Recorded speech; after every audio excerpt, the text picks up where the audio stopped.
All right. One quick thing. It's time for Mike Unleashed. Just one quick thing for Mike Unleashed today because we mentioned it earlier. It was Tom Brady Day in Foxborough. I got to be honest with you. I was shocked that there wasn't more fanfare. What did we see, Tom? We saw a couple cursory camera shots of him next to Kraft. And we had a little cursory, little 2-minute interview of him at halftime. I expected TV to go wild with showing great plays and going back in time and doing this. They underplayed the Tom Brady thing, I thought. And I actually thought they were going to go, and I expected more, and I kind of wanted more. If you're going to bring him back and pay tribute to him, make a fuss. They didn't make any kind of a fuss, I thought. I totally agree. I was expecting them to cut away from – they're not going to give up the advertising dollars, right? So you're still going to have as many commercial as they can possibly fit into a halftime show.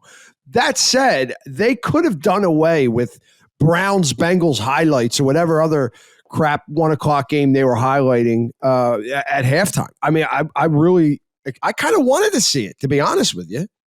I did too. I thought it was a very rather subdued presentation for Tom Brady, a man befitting of more attention than that, even though I know people here hate him.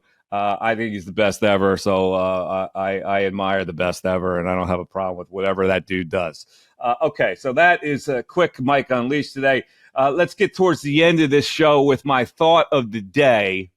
My thought of the day always leads into some kind of a modern culture reference. So the thought of the day was actually the U.S. Tennis Open, where Coco Gauff, with a tremendous victory over Sabalenka, and at age 19 wins the U.S. Open. And I'm looking at her entourage that she had seated in the part of the area of the stands that were cheering for him. Of course, it was a great moment for her dad and her mom, and she had her aunts and some relatives and some friends there. And I'm looking at this guy, and I go, that guy is the actor Leon. Now, there aren't many people on this earth that would know the actor Leon, except me. He goes by one name. I think his last name is Leon Robinson, but he's always gone by one name. He was in movie like The Five Heartbeats. But the best movie that I ever saw him in was one of my favorite sports movies of all time, a very underrated sports movie, and it's called Above the Rim. And in Above the Rim, it stars Leon, Tupac, and Dwayne Martin, an actor who is the absolute best basketball player actor I have ever seen.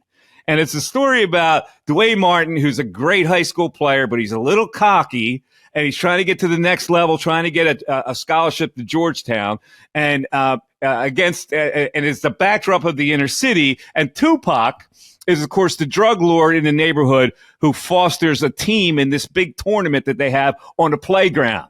And so he poaches Dwayne Martin, and Leon is Tupac's brother, who got into some kind of a problem. His friend fell off a roof, and it ruined his whole career. He was a great basketball player. So he disappeared for years, and all of a sudden he comes back into the picture. So there's the dynamic of good versus evil in the brothers.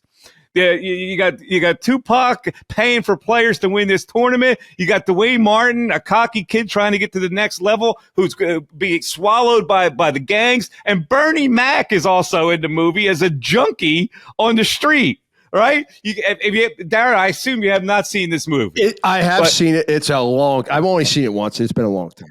All right. So anyway, Leon is in Coco Gauff's entourage. I spent 2 hours trying to research the connection between Coco Gauff and the actor Leon, and I couldn't find anything. He's got to be like apparently a family friend or something, right? Apparently he's just a fan of Coco Gauff and somehow got involved and became part of the entourage. And so I go, that's Leon. That's fantastic. And meanwhile, Nicole Kidman's over here. Charlize Theron's over there. I'm obsessed with Leon being in the entourage of Coco Gauff. I'll tell you who I was obsessed with. That's Sabalenka. Oof. I love athletic girls. I mean, you see my wife. She's a black belt. My wife's a black belt in karate, and she was a point guard basketball player. Yeah, Sabalenka is a big, strong Belarusian tennis player. And, I got Maria Sharapova was also there, who I got to feel that Sabalenka, when she's in cocktail wear, looks pretty good. All day, cuz. Right? All day. On Christmas morning, on the table at my family's home. All right, let's close it down for today, this silliness. And again, we'll be back at you a couple more times this week. A Thursday preview podcast. And then, of course, we'll follow it up with the Friday result podcast, and depending on what the Eagles do on Thursday. Meanwhile, it is 9/11. And I know this affects people differently. And to me, the message of 9/11 is the heroism that was showed by the people who tried to rescue and went in there knowing that they really had little chance of surviving once they got in there to try to rescue other people. And it's an American tragedy we'll never forget. And it should remain in our hearts, and we should be stern about this never, ever happening again, and hiking up our resolve to make sure it doesn't happen. But Darren, I know that this is also a solemn date for you as well.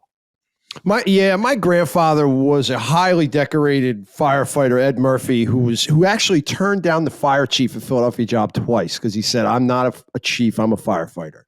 And so, like, if you haven't seen the 60-minute piece, which aired last night, I think they've aired it a couple times on the anniversary, basically talking about the FDA Fire Department of New York and the guys and the 300 some odd firefighters that lost their lives. There were over 100 firefighters, literally, that went into one of those towers, at least one, I don't know which one, knowing they weren't coming out. I get emotional when I watch it. I'm not afraid to tell you, I cry when I watch it. The fire department, any fire department, firefighters mean a lot to me. And just those people, here's the thing about 9/11 that I can't say about any other event in my life. I mourn and cry for complete strangers. And I mourn and cry for the families of complete strangers. Every one of those firefighters I've never met. I don't know their families, but I mourn and I cry for them this day every single year. And it's, I really do. I get emotional thinking about it, man. They are the bravest. Like, they talk about firefighters being the bravest men in the world. They are the bravest men in the world. My hat goes off, and thank you to every firefighter that's listening and is a fan of the show. Really. Well said. Everybody have a great rest of the day. You can contact me at mike@mikemiss.com. I'd love to get your emails, and I will actually read the emails if it's really thought-provoking and interesting. I'll read all your emails on the air, and I try to answer every one of them. Check out my website, mikemiss.com, and also you can check me out on Twitter at mikemiss25. All right, that's going to do it today. Kenny! Have a great day, everybody. For the Mike Missanelli podcast, for Darren, we'll talk to you later. Bye-bye.